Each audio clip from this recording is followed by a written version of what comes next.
तर quadratic equation काय आहे हे आपण आता पाहणार आहोत की what is the definition of quadratic equation.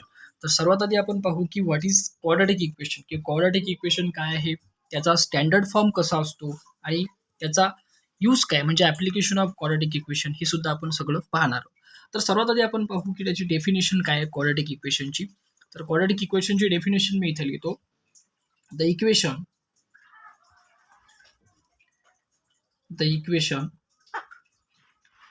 involving the equation involving one variable and having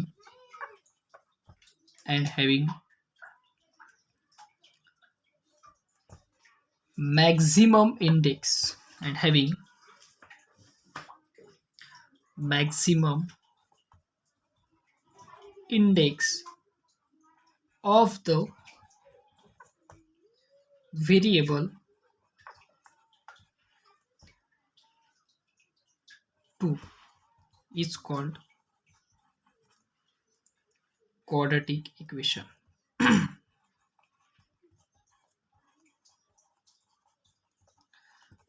quadratic equation मध्ये काय सांगितलं डेफिनेशन मध्ये की the equation involving one variable. या इक्वेशन मध्ये हे अशा प्रकारचं इक्वेशन आहे की या इक्वेशन मध्ये फक्त एकच व्हेरिएबल राहील अँड हॅव्हिंग मॅक्झिमम इंडेक्स, आणि त्याचा जास्तीत जास्त जो पॉवर असेल, इंडेक्स असेल, तो जो इंडेक्स असेल तो इंडेक्स हा 2 असेल, इज कॉल्ड क्वाड्रॅटिक इक्वेशन. त्याला आपण काय म्हणतो, क्वाड्रॅटिक इक्वेशन. त्याचा जर जनरल फॉर्म आपण लिहायचा झालाच तर त्याचा जनरल फॉर्म असा असतो, general form of quadratic equation, general form of quadratic equation, ax square plus bx plus c is equal to 0, and where a is not equal to 0. हा झाला स्टँडर्ड फॉर्म क्वाड्रॅटिक इक्वेशनचा.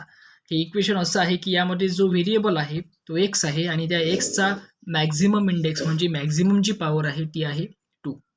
आणि आपल्याला तेच पाहिजे होते की क्वाड्रॅटिक इक्वेशनच्या डेफिनेशनमध्ये आपल्याला ऑलरेडी सांगितलेलं आहे की the equation involving one variable and having maximum index of the variable is 2 is called quadratic equation. त्याचा जनरल फॉर्म आहे. आणि इथं ए इज नॉट इक्वल टू 0, या एची व्हॅल्यू 0 नसायला पाहिजे, म्हणजे हा जो ए आहे हा नॉन 0 असायला पाहिजे. का? कारण जर आहे एची व्हॅल्यू जर 0 झाली कदाचित तर मग काय होईल, एची व्हॅल्यू 0 झाली म्हणजे ए एक्स स्क्वेअर सुद्धा काय होईल, 0 होईल. आणि ए एक्स स्क्वेअर जर 0 झाला तर ही टर्म पूर्ण 0 होईल. मग इथं काय राहील, फक्त b x plus c is equal to 0. B x plus c is equal to 0 हे क्वाड्रॅटिक इक्वेशन होणार नाही, हे होईल linear equation in one variable. ठीक आहे. त्यामुळे इथं जी एची व्हॅल्यू आहे ती इज नॉट इक्वल टू 0 असायला पाहिजे, म्हणून ए इज नॉट इक्वल टू 0. यामध्ये लिहिताना आपण या इक्वेशनमध्ये जर समजा हे इक्वेशन क्वाड्रॅटिक इक्वेशन आहेच, हा त्याचा जनरल फॉर्म आहे, परंतु when B is equals to 0, आपण जर बीची व्हॅल्यू 0 घेतली, इथं काय येणार आहे, a x square plus c is equal to 0. कारण बीची व्हॅल्यू जर आपण 0 घेतली तर ही टर्म पूर्ण 0 होईल. त्यामुळे इथे येणार आहे फक्त a x square plus c is equal to 0. पण तरी सुद्धा हे क्वाड्रॅटिक इक्वेशन आहे, कारण याचा जो इंडेक्स आहे म्हणजे व्हेरिएबल आहे त्या व्हेरिएबलचा जो इंडेक्स आहे मॅक्झिमम इंडेक्स किती आहे, 2 आहे. त्यामुळे हे क्वाड्रॅटिक इक्वेशन होईल.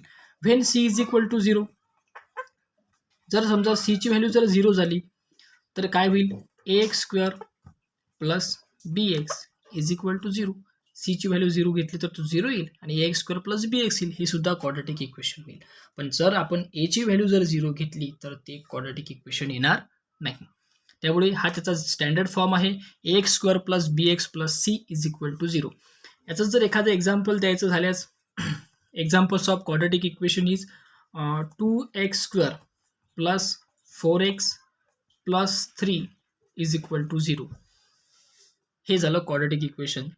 ठीक आहे. त्यानंतर एखादं दुसरं एक्झाम्पल, ते फर्स्ट इक्वेशन, एखादं सेकंड घ्यायचं झालं 4x square plus 6x minus 4 is equal to 0. हे सुद्धा क्वाड्रॅटिक इक्वेशन आहे. आता याच क्वाड्रॅटिक इक्वेशनवरून आपण काही एक्झाम्पल्स पाहणार आहोत आणि जे इक्वेशन आपण सॉल्व्ह करू म्हणजे त्याचे व्हेरिएबलच्या व्हॅल्यू फाइंड आउट करू. पण त्याआधी एक आपल्याला प्रॅक्टिस सेट घ्यायचा आहे. त्यामध्ये जे इक्वेशन आपल्याला दिलेले राहतील आणि ते इक्वेशन दिल्यानंतर त्यामध्ये कुठलं इक्वेशन हे क्वाड्रॅटिक इक्वेशन आहे हे आपल्याला ओळखायचं आहे.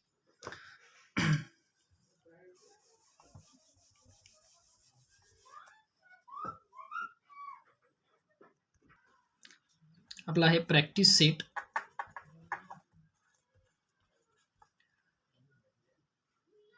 2.1.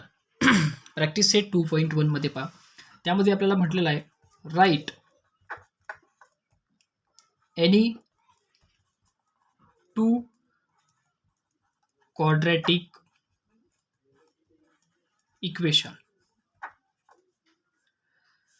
आपल्याला कुठलेही 2 क्वाड्रॅटिक इक्वेशन लिहायचे आहेत. आपण कुठलेही 2 लिहू शकतो. पहा, 2x² - 3x + 4 = 0. हे सुद्धा ax² + bx + c = 0 या फॉर्ममध्ये, त्याच्यामुळे क्वाड्रॅटिक इक्वेशन आहे.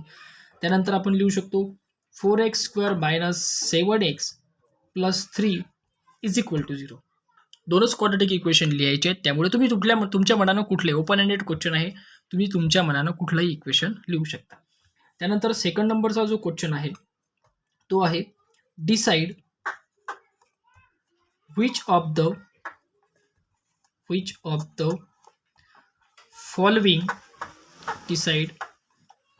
following are quadratic equation. आपल्याला डिसाईड करायचं आहे की खाली दिलेलं जे इक्वेशन असेल ते कुठलं क्वाड्रॅटिक इक्वेशन आहे. त्यामुळे पहिल्यांदा क्वाड्रॅटिक इक्वेशन आहे की नाही हे आपल्याला डिसाईड करायचं आहे. मग पहिल्यांदा x² + 5x - 2 = 0. आता या in this equation x is only variable. या इक्वेशनमध्ये एकच व्हेरिएबल आहे x, आणि त्या व्हेरिएबलचा मॅक्झिमम इंडेक्स हा 2 आहे. म्हणजे जास्तीत जास्त जो पॉवर आहे तो किती आहे? 2 आहे. त्यामुळे आपण लिहू शकतो की in this equation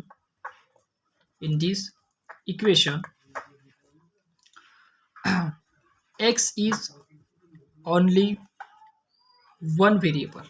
X is only one variable with highest index is 2. Therefore, this equation is a quadratic. ती इक्वेशन काय आहे? क्वाड्रॅटिक इक्वेशन आहे. कारण त्यामध्ये एकच व्हेरिएबल आहे आणि त्या व्हेरिएबलचा जो मॅक्झिमम इंडेक्स आहे, जो पॉवर आहे, तो आहे 2. त्याच्यामुळे जी इक्वेशन आपल्याला दिलेलं आहे ते क्वाड्रॅटिक इक्वेशन आहे. त्यानंतर सेकंड नंबरचा क्वेश्चन, त्यामध्ये सेकंड नंबरचं इक्वेशन आहे y²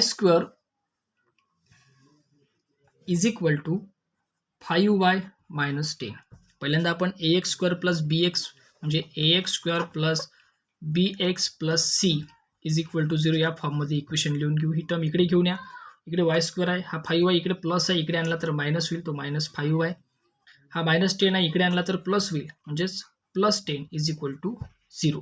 हे तुम्हाला समजलं का? हा 5y इकडे राईट हँड साईडला आहे, तो आपण लेफ्ट हँड साईडला जर आणला तर -5y होईल, आणि इकडे -10 हा राईट हँड साईडला आहे, तो इकडे आणला तर प्लस होईल, = 0. y² - 5y = 0. या इक्वेशनमध्ये एकच व्हेरिएबल आहे आणि त्या व्हेरिएबलचा मॅक्झिमम इंडेक्स हा 2 आहे. त्यामुळे हे सुद्धा इक्वेशन काय आहे? क्वाड्रॅटिक इक्वेशन आहे. So given equation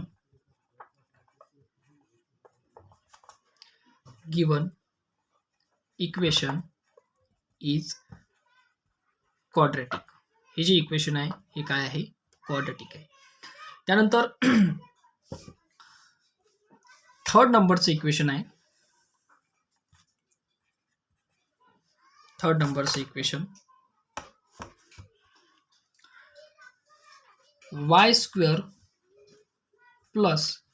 1/y = 2. आता एक लक्षात घ्या, पहिल्यांदा आपल्याला हे इक्वेशन ax² + bx + c म्हणजे हा स्टँडर्ड फॉर्म, या स्टँडर्ड फॉर्ममध्ये ते लिहायचं आहे. आता इथं 1/y आहे. या सगळ्या टर्मला हा y निघण्यासाठी या पूर्ण टर्मला आपल्याला वायनं मल्टिप्लाय करायचं आहे. ठीक आहे. मग सर्वात आधी पहिल्यांदा आपण मल्टिप्लाय करू. मल्टिप्लाइंग द इक्वेशन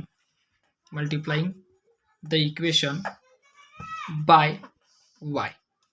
वायने आपल्याला मल्टिप्लाय करायचं आहे. याला जर आपण वायने मल्टिप्लाय केलं तर वाय स्क्वेअर इंटू वाय, म्हणजे इथं वाय स्क्वेअर आहे, आणखी एका वायनं आपल्याला मल्टिप्लाय करायचं आहे. आणि प्लस इथं 1/y आहे, आणखी आपण या एका म्हणजे वायनं काय करू, मल्टिप्लाय करू. इज इक्वल्स टू 2 आणि इथं सुद्धा काय multiplied by y. Y square into y म्हणजे y cube plus y get cancel, इथं काय राहिलं फक्त 1 आणि is equals to 2 into y म्हणजेच 2y. हा 2y इकडे ट्रान्सफर घ्या, इकडे राईट हँड साईडला आहे, इकडे आणला तो इकडे आणला तर लेफ्ट हँड साईडला. So y cube minus 2y plus 1 is equal to 0. यामध्ये एकच व्हेरिएबल आहे, परंतु त्या व्हेरिएबलचा जो मॅक्झिमम इंडेक्स आहे तो काय आहे, 3 आहे. तो ग्रेटर दॅन काय आहे, 2 पेक्षा ग्रेटर आहे. तो 3 हा 2 पेक्षा कसा आहे, ग्रेटर आहे. सो आपण काय म्हणू की हे क्वाड्रॅटिक इक्वेशन नाही. So given equation is not quadratic. असेच बरेच क्वेश्चन आहेत की जे तुम्हाला क्वाड्रॅटिक इक्वेशन आहेत की नाहीत हे डिसाईड करायचे आहेत. तर मित्रांनो, तुम्हाला क्वाड्रॅटिक इक्वेशन हा टॉपिक समजला असेल. ज्यांना जे बेसिकला नव्हते त्यांना सर्वांना क्वाड्रॅटिक इक्वेशनची डेफिनेशन आणि काही क्वाड्रॅटिक इक्वेशनवरील इक्वेशन हे आपण घेतलेले आहेत, आणि कुठलं इक्वेशन हे क्वाड्रॅटिक इक्वेशन आहे हे सुद्धा आपण पाहिलेलं आहे. आणखी एखादं थोडंसं हार्ड क्वेश्चन घेतो, हार्ड इक्वेशन घेतो लास्ट, म्हणजे तुमचा क्वाड्रॅटिक इक्वेशन हा जो टॉपिक आहे हा जे बेसिक आहे क्लिअर होईल.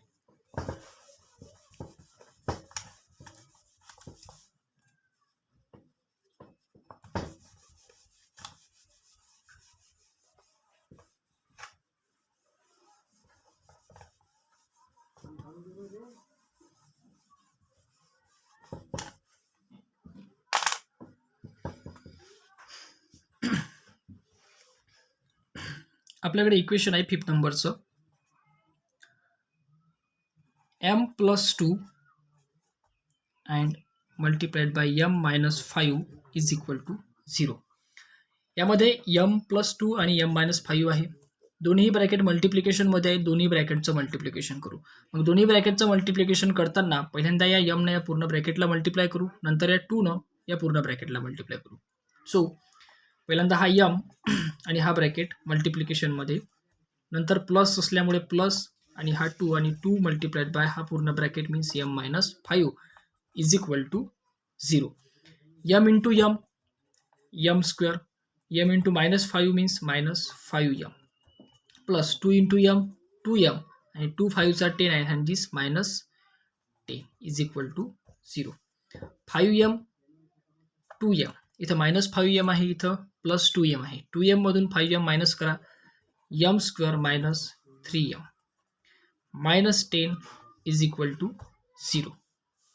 ठीक आहे, -10 इज इक्वल टू 0. हे झालं आपल्याकडे इक्वेशन तयार.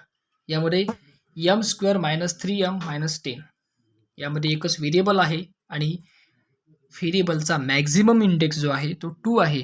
त्यामुळे हे जे इक्वेशन आहे हे काय आहे, क्वाड्रॅटिक इक्वेशन आहे. So given equation is a quadratic. हे जे इक्वेशन आहे क्वाड्रॅटिक इक्वेशन आहे.